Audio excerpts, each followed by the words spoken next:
Now, the UN Office for Humanitarian Affairs says there is an urgent need to help Gaza's children, many of whom are suffering from severe malnutrition along with the traumas of war.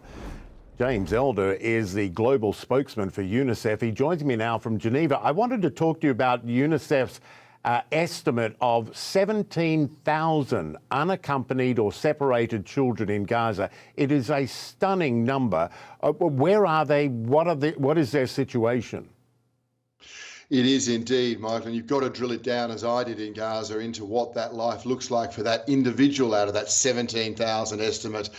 What life looks like is that invariably they have had family members killed, mother, father, some of them entire families. So you've got, say, Amal, Michael, a 7-year-old girl who's seen both her parents and her siblings killed. She's been displaced twice. Rather than now begin her journey into, some sort of psychological betterment, she is still in a war zone. So she'll be with community members.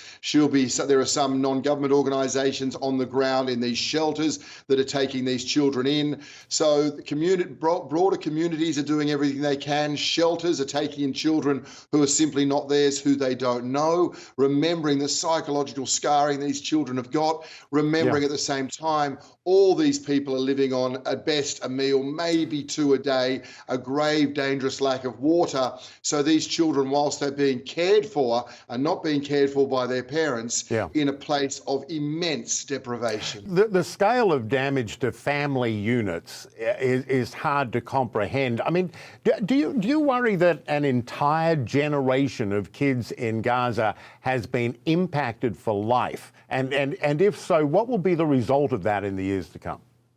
Yeah, it's a great question. We absolutely do. We had numbers before this all started, Michael, a large number of children in Gaza just because of the living conditions there and the confinement required psychological support.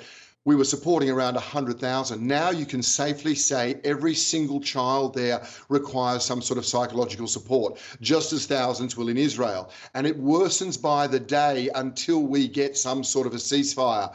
Long term here, Michael, particularly for those children in Gaza, you have such a young population. If you give them the right skills and the right mental health, that is an economic boom. Any demographer, any economist will tell you that. Without that, you have the exact opposite. You have a demographic disaster of a generation of children scarred. And as your images just showed, every day that goes by being more and more scarred by the brutality of this conflict.